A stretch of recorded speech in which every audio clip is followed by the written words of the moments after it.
अस्सलामुअलैकुम। SMTV global के साथ मैं हूं आमना अनफाज। सबसे पहले न्यूज़ हेडलाइंस।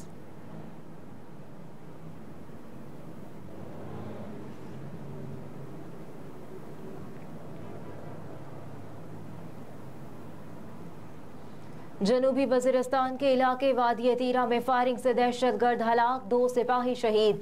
पाक फौज के शोबा ताल्लुकात आमा ISPR के मुताबिक खैबर के इलाके तीरा में ऑपरेशन के दौरान फायरिंग के तबादले में एक दहशतगर्द हलाक हो गया। ऑपरेशन के दौरान दहशतगर्द जख्मी हालत में गिरफ्तार कर लिए गए। ISPR के मुताबिक हलाक और गिरफ्तार दहशतगर्दों के कब्जे से असलहा और गोला बारूद भी बरामद कर लिया गया। मज़कूरा दहशतगर्द सिक्योरिटी फोर्सेस पर हमलों और शहरियों की टारगेट किलिंग में मुलव्विस थे। दूसरे वाक़े में जनूबी वज़ीरिस्तान के इलाके सरोकई में फोर्सेस की गाड़ी देसी साख्ता हमसे टकरा गई। धमाके के नतीजे में 2 अहलकार सिपाही बनारस खान और सिपाही अब्दुल करीम शहीद हो गए। ISPR का कहना है कि इलाके में मुमकिना मौजूद दहशतगर्दों के खात्मे के लिए क्लियरेंस ऑपरेशन किया गया। सिक्योरिटी फोर्सेस दहशतगर्दी की लानत के खात्मे के लिए पुरअज़्म है। बहादुर जवानों की कुर्बानियां हमारे अज़्म को मज़ीद मजबूत करती हैं।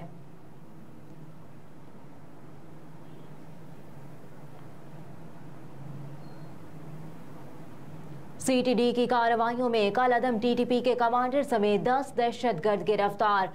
महकमा इंसदाद दहशतगर्दी के तर्जुमान के मुताबिक CTD ने पंजाब के मुख्तलिफ शहरों में 117 ऑपरेशन किए। इस इंटेलिजेंस बेस्ड ऑपरेशन के दौरान 10 दहशतगर्दों को गिरफ्तार किया गया। तर्जुमान ने बताया कि कार्रवाई लाहौर, रहीम यार खान, बहावलपुर और सरगोदा में की गई। लाहौर से कलअदम TTP के कमांडर कासिम अखवानी समेत 5 दहशतगर्दों को गिरफ्तार कर लिया। CTD तर्जुमान ने बताया कि बारूदी मवाद, IT बम, 3 डेटोनेटर, दस्ती बम, मोबाइल फोन, असलहा और नकदी बरामद हुई। जबकि दहशतगर्दों की शनाख्त आगाज नोमान, अताउर रहमान और उसामा के नामों से हुई। तर्जुमान ने मजीद बताया कि दीगर दहशतगर्दों की शनाख्त सिद्दीक, शाहनवाज, सुफियान, सफदर, अब्दुल हक और कासिम अखवानी के नाम से हुई। दहशतगर्द अहम तंसीबात पर हमले की मनसूबाबंदी कर रहे थे।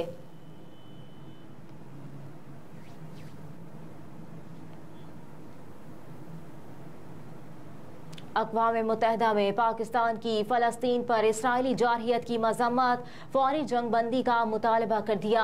अक़वाम मुत्तहिदा की जनरल असम्बली से पाकिस्तानी मंदूब मुनीर अकरम ने खिताब करते हुए कहा कि इसराइली फोर्सेस फ़लस्तीनी मासूम शहरियों पर हमले कर रही है और न सिर्फ रिहायशी इमारतों बल्कि अस्पतालों पर भी बम बरसा रही है। मुनीर अकरम ने कहा कि पाकिस्तान फ़लस्तीन पर इसराइली जारहियत की मज़म्मत करता है। हम चाहते हैं कि गज़ा में फौरी जंग बंदी और जल्द से जल्द फ़लस्तीनियों के लिए इमदाद की तरसील शुरू की जाए। पाकिस्तानी मंदूब ने कहा, इजरायली फोर्सेस के निहत्थे और मासूम फ़लस्तीनियों पर हमले जंगी जराइम हैं। इसराइल फ़लस्तीनियों के हुकूक बुरी तरह पामाल कर रहा है, जो आलमी कवानीन की खुली खिलाफ वर्जी है।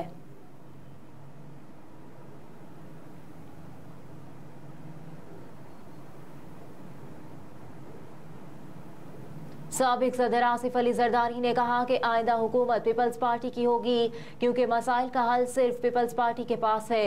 तफसीलात के मुताबिक पाकिस्तान पीपल्स पार्टी के शरीक चेयरमैन आसिफ अली जरदारी से पीपल्स पार्टी के सीनियर रहनुमाओं की मुलाकात हुई। मुलाकात में आम इंतखाबात और सिंध में आइंदा की सियासी हिकमत अमली पर गौर किया गया। मुलाकात में पंजाब और खैबर पख्तूनख्वा में ज्यादा नशिस्तें हासिल करने पर गुफ्तगू की गई। आसिफ अली जरदारी ने पार्टी रहनुमाओं से गुफ्तगू करते हुए कहा कि आइंदा हुकूमत पीपल्स पार्टी की होगी, मसाइल का हल सिर्फ पीपल्स पार्टी के पास है।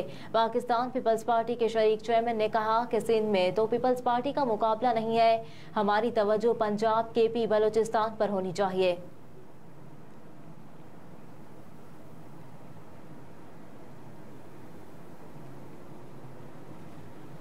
गैर कानूनी तौर पर मुकीम तमाम गैर मुल्कियों को पाकिस्तान छोड़ने में सिर्फ 3 दिन रह गए, जबकि अफगान शहरियों का वतन वापसी का सिलसिला जारी है।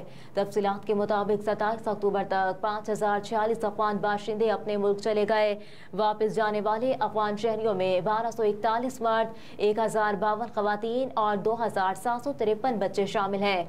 153 गाड़ियों में 310 दानों की अपने वतन वापसी अमल में लाई गई। पाकिस्तान ने हमेशा एक हमदर्द और जिम्मेदार हमसाये का किरदार अदा किया, जिसकी दुनिया में कोई मिसाल नहीं मिलती। पाकिस्तान की दिहाइयों से अफगानिस्तान के जंगी मुतासरीन को अपने मुल्क में पनाह दिए हुए हैं। ताहम अब हुकूमत पाकिस्तान ने गैर कानूनी शहरियों को पाकिस्तान छोड़ने के लिए 31 अक्टूबर की डेडलाइन दी है। पाकिस्तान में दहशत गर्दी, मनशियात, कलाशनकोव, कल्चर, स्मगलिंग जैसे बेशुमार जराइम अफगान पनाहगुज़ीनों की वजह से पैदा हुए। हुकूमत पाकिस्तान और अस्करी क़यादत ने पाकिस्तान की सालमियत के पेश नज़र इन जराइम को ख़त्म करने का अटल फैसला कर लिया है।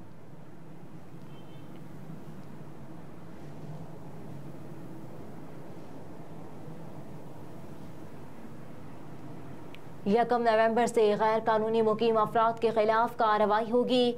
निगरान पंजाब हुकूमत निगरान वज़ीर इत्तलात और नशरियात आमिर मीर ने प्रेस कॉन्फ्रेंस में बताया कि 33,000 गैर मुल्कियों की निशानदेही कर ली, जिनके पास दस्तावेज नहीं। रोजाना मैपिंग हो रही है, इन लोगों को डिपोर्ट किया जाएगा। गैर कानूनी मुकीम लोगों के लिए पंजाब में 36 मुकदमात पर होल्डिंग एरियाज बनाए गए। आमिर मीर ने बताया कि पंजाब काबीना ने डेपुटेशन प्लान की मंजूरी दे दी। इन गैर मुल्कियों की ट्रांसपोर्टिंग सूबे की जिम्मेदारी है। सिर्फ उन लोगों को डिपोर्ट किया जाएगा जिनका स्टेटस गैर कानूनी है। किसी खास कम्युनिटी के खिलाफ कोई एक्शन नहीं किया जा रहा। मजीद कहा कि पाकिस्तान ने हमेशा मुहाजिरीन की मेजबानी की। जिनके पास प्रूफ ऑफ रेजिडेंस का कार्ड होगा उन्हें कुछ नहीं कहा जाएगा। ये आलमी कानून है कि दस्तावेजात न रखने वालों को डिपोर्ट किया जाता है।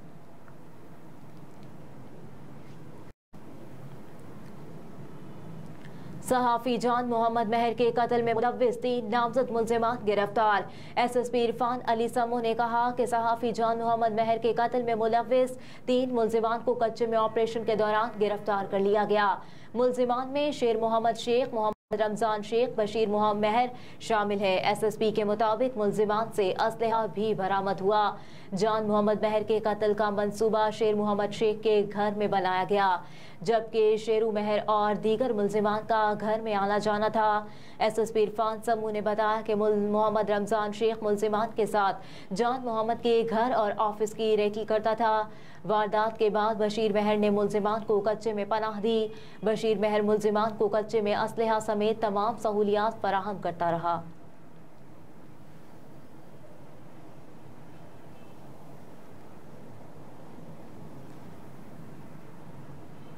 कस्टम्स इंटेलिजेंस ने 3.5 अरब रुपए का टैक्स फ्रॉड पकड़ लिया। HSJI कॉन नामी कंपनी ने ड्यूटी और टैक्स का अरबों रुपए का फ्रॉड किया।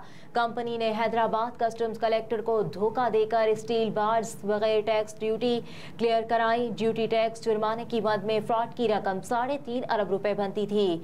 कस्टम इंटेलिजेंस ने FIR दर्ज कर ली, ताहम अभी तक कोई रिकवरी नहीं की जा सकी। तामीराती प्रोजेक्ट में फ्रॉड की रकम के इस्तेमाल की मालूमात मिली है। मुल्जिम कंपनी HSJI 7 के साथ मुंसलिक है। बिल्डर कंपनी ने धोखाधड़ी से स्टील मसनूआत को कराची के प्रोजेक्ट में इस्तेमाल किया।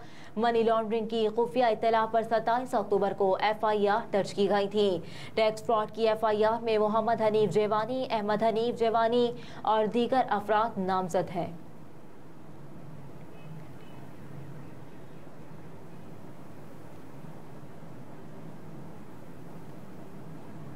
OIC का आर्मी फरीकों से गजा में इसराइली जारहियत बंद कराने का मुतालबा। OIC के सेक्रेटरी जनरल हुसैन इब्राहिम तहा ने आर्मी इदारों और शख्सियात को इसराइली जारहियत पर खतूत लिखे। ये खतूत बैनुल अक़वामी फरीकों और UN सलामती कौंसिल के मुस्तकिल रुकन ममालिक को लिखे गए हैं।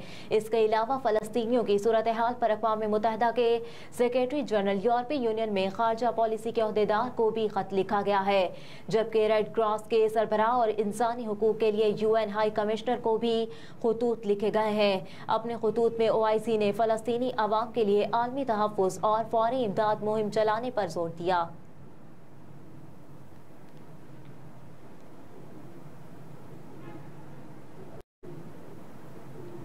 और वर्ल्ड कप की तारीख में पाकिस्तान को पहली बार मुसलसल 4 मैचेस में शिकस्त। वर्ल्ड कप के 26वें और अहम तरीन मैच में जनूबी अफ्रीका ने पाकिस्तान को सनसनीखेज मुकाबले के बाद 1 विकेट से शिकस्त दे दी। जनूबी अफ्रीका ने पाकिस्तान का 271 रन का हदफ 9 विकेटों के नुकसान पर 47.2 ओवर्स में पूरा कर लिया। मेंस वनडे वर्ल्ड कप की तारीख में पहली बार पाकिस्तान को एक वर्ल्ड कप में मुसलसल 4 मैचेस में शिकस्त हुई। रवां वर्ल्ड कप में पाकिस्तान ने नीदरलैंड और श्रीलंका के खिलाफ कामयाबी हासिल की, लेकिन फिर भारत, ऑस्ट्रेलिया, अफगानिस्तान और अब जनूबी अफ्रीका से शिकस्त हुई। जनूबी अफ्रीका के हाथों शिकस्त के बाद पाकिस्तान का सेमीफाइनल में पहुंचना मुश्किल हो गया। ग्रीन शर्ट्स ने अब तक 6 मैचेस खेले हैं और इसे 4 में नाकामी का सामना करना पड़ा।